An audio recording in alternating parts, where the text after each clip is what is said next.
Hey guys, it's Vanity. Ezel back with Car 5 Vanguard as in the Vanity weekly video. So hope you guys enjoyed. Time comes subscribe. Sorry. So I don't know why I'm recording this now. Technically speaking, I have tomorrow off, so I could just spend the entire day recording it like normal. But no, I'm weird apparently, and I want to wake up at 2 in the morning, even though I have the absolute reason not to. Anyways, though, so today we have more reveals. This time we are finally starting the Lyrical Monasterio set reveals, and honestly, after seeing the first one, I'm kind of hyped for them simply because it was the grade 3 I hated the most out of all of the ones that got dress ups.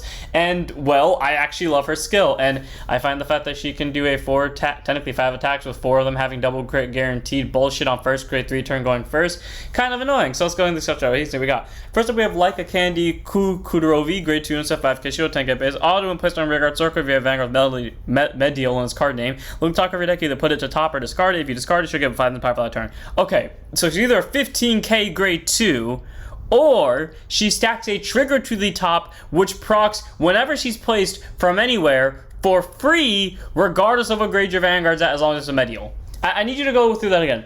You could be at grade 1. If by some miracle you found a way to call her while you were at grade 1, 15k or deck stack. If you did at grade 2, 15k or deck stack. Grade 3, 15k or deck stack. Again, placed from anywhere, placed by any means. This card's amazing for medial, honestly. It's a very solid 3-0. Then we have Mystical Knight Runa, grade 1 boost, fact I showed AK base. Okay, this one's more like a tech option. Like, if you have seen the problem in your games, you could run her. If you haven't seen the problem at all, then you don't run her. Auto when she's placed on Rearguard Circle, if you have a Vanguard Medial in card name, again, doesn't matter which grade it is at. Counter Blast 1, Energy Blast 3, check the top 7, choose up to 2 normies without Sentinel from among them, reveal them, choose up to one of the reveal cards, put it to hand, discard the other, and then shuffle your deck. So, either can get you 2 cards in drop zone, or just 1, add another card to your hand. The important part to note is the fact that she can hit you the cards you want into drop zone for her, and again, does it while you're on grade 1, does it while you're on grade 2, technically does it while you're on grade 0 if you found a way to call her and proc off her skill at that point. Rock Runa is actually a very good like sort of support grade 1, and you only really need her like if you're not seeing the things you need, like say for example when you're playing the deck without her, if you don't draw like your key pieces easily, then obviously you're going to run Rock Runa, but if you draw them easily enough, you don't really need her that much. So I think that as you will, if you do run her, she's probably like a good 3 or 4 of, but if you don't run her, you don't run her at all. Then we have Constellat Solus Medial. Okay, for those of you who don't know, and I'm pretty sure I made this point very clear when she was released, I did not like Medial. I thought she was the worst out of all of them, personally. I just hated her with my absolute guts. And then, of course, there was Michu, who I just loved with my guts. But this new version of Medial, I both love it and hate it with my living soul, considering the first game I played with her, straight up, the first game, no prep, no practice like normal. The only prep being I know this combo exists. I pulled off the bullshit combo Bushy was talking about and killed another deck while it was at grade 2 still. And I didn't even pull off the full combo. I just got the combo present on the board because the opponent died before the combo could go off, which is on camera, by the way, on the channel. And I find it so funny that I pulled it off on pure accident because of the exact words I said before I started that fight where I trusted my instinct. We'll see what happens. Lo and behold, it happened. Anyways, grade 3 to number 13k base. Dress Up, Fondue, Solus, Medial. So during this fight, it's also regarded as a specified card. So that's not the same when it's put into the deck. So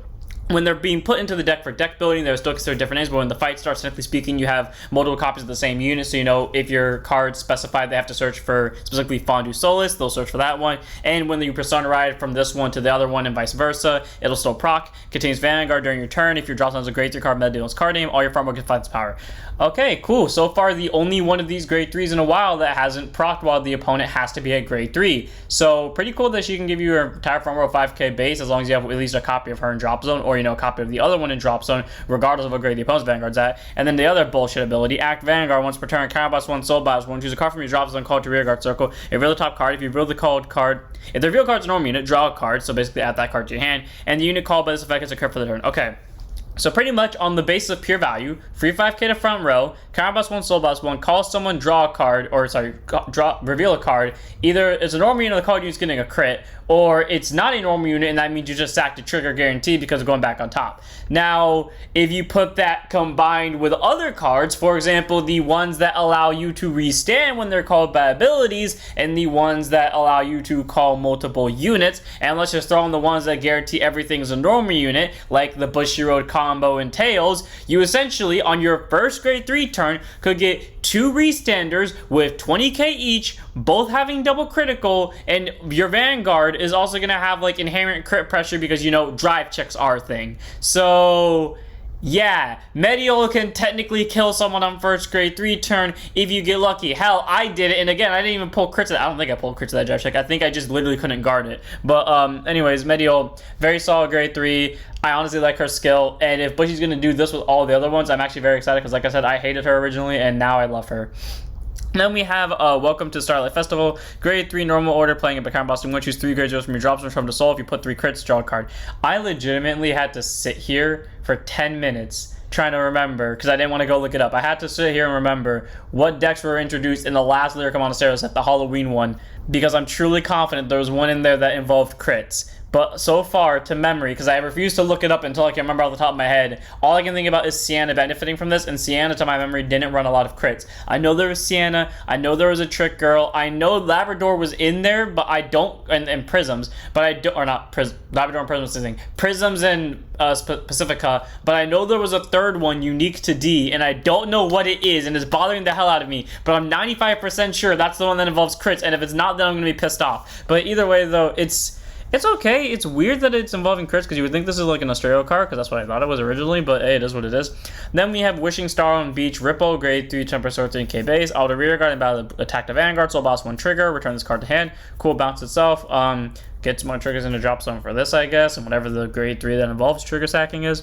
Then maybe the dream will come true. Oteime, grade 1 boost, 5K Show 3K base. I don't know why, I honestly find her very pretty. I like her hair. Auto rear guard at the end of your turn. If you energy boss 3 more at the same time for your card's ability this turn, you may bounce her to hand. Okay, cool. Free bounce to rear guard. Again, I don't think that counts as an energy generator. If it does, someone tell me. But in the event of using your energy blast skill, being able to bounce yourself is a solid card, so it's not bad. It's not amazing, but it's not bad either, so 2 over 3 of.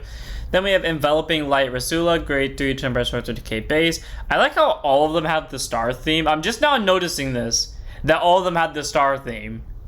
That's actually really cool, because I really like... I like the way they design the stars, but B, like, stargazing is one of my favorite things in the world, so... This set, I actually like the set a lot. Anyways, auto when she's retired from rear guard by opponent's card's ability, soul boss 1 to draw a card. So cool, she can replace herself, she can get you more hand cards. If she called in place of herself being retired, she would be incredibly good in premium going up against Kagero or, Overlord the Clan whenever they Denial Griffin your ass. Is Denial Griffin still good? I feel like Denial Griffin's still good because it's a free rear card nuke, but either way though, Rasula is a nice grade 3. She's not bad, she's not amazing either, but free draw when she's killed. And then Fantastic Starlight Upadia. Okay, you cannot tell me this card by quality alone looks like it's gonna be a double rare. Like, let me just break this down for you. This one, like, not shitting on any of these cards. They all look fine. But for some reason, Opadia over here, or Alperna, looks like she's an HD, highest resolution, whatever the fuck. Her background is amazing. Her hair looks amazing. Her face looks amazing. The stars look better quality. No offense to these ones. And yet she has, unfortunately, the skill I hate the most among all the Cycler cards. I hate 95% of the Cycler cards with, like, the few exceptions being, like, the DZ set 1 cards. And I think there was one other set of Cycler cards that I didn't necessarily hate, but I didn't like them either. And then there was the 5K power, 5K shield ones. Why did they have to give the card art that I love the most so far in a set that I think I'm probably just going to love overall because of the theme and nothing else, the worst Cycler skill of them all in my opinion? Continuous rear guard or guard circle. If your Vanguard's grade is less than equal to your opponent's, or your damage on his 4 or more cards, 5,000 power, 5,000 shield. Itemable player's turns. Why? Why, Bushy? Why on the highest quality looking card? My favorite of them all. Can this be a mistranslation? Can I get, like, breaking news, this is an errata, this was the wrong card that they put that skill on. In reality, it's a main grade 3, or like one of the best generic grade 2s in the entirety of the game. Bushy, can that be the case, please? Don't waste such a good looking art on this. I'm so tempted now to just make the thumbnail this and Y, and then for a day make this like my channel icon. I'm gonna update my channel banner. I meant to do that a while ago. I'm gonna update the channel banner. She's gonna get a plays in it just because of spite and nothing else. You know, 4 of her! We're gonna make this card a main grade 2. This is the new Blaster Blade. I'm standing by this statement. We'll see what happens. And now we have our final reveals for the day. First up, we have Immersed in Ripples Evanius, grade 2 and 5k shield, 10k base. Auto and placed on the rearguard circle other than during your battle phase. If your Vanguard's a Leafla, so plus 2 cards with Leafla in their card names to check the top 5. To 1 grade 2 or grade unit card, the different card name from among them, call it to rearguard circle and shuffle the deck. Okay, all around pretty solid, you know. It's a top 5 checker that can ultimately get you another rear guard and allow you to get more board prints, and works again regardless of what grade your Vanguard's at. So all around Evanias is actually a pretty good grade 2, and I think I love her at a 4 for that.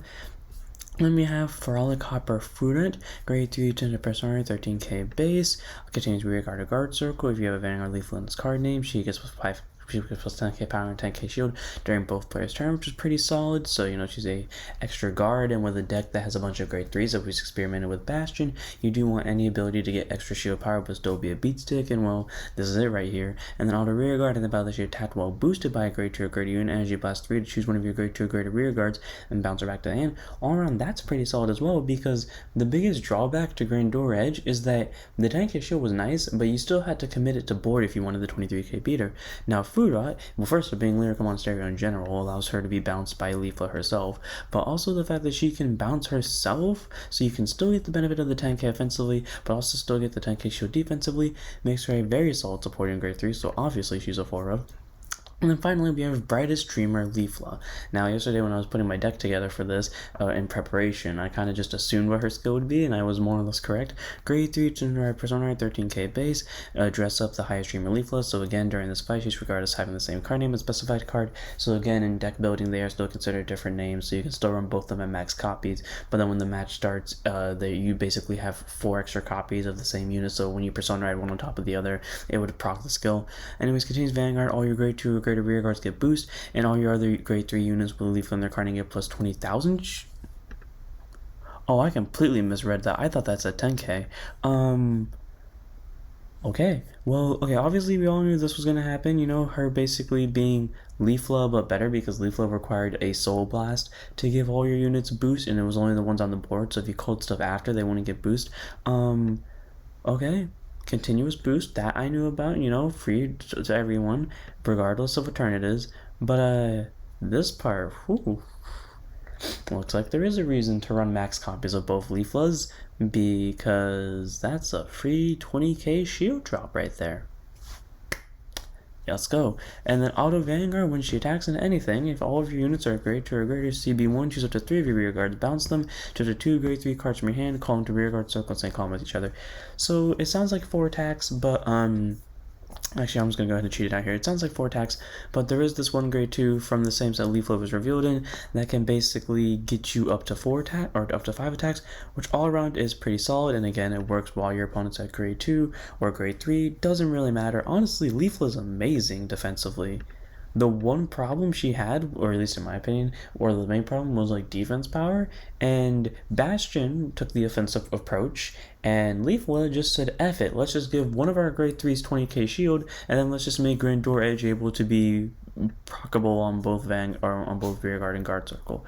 So all around, pretty good grade 3, honestly, not gonna lie. I feel like they actually kind of fixed Leafla's problems really well. So without further ado, I'm going to end this one here. I hope you guys enjoyed. Don't forget to like, comment, subscribe, join us on Twitch. I'll see you all in the next one. Don't forget to snap your Vanguards.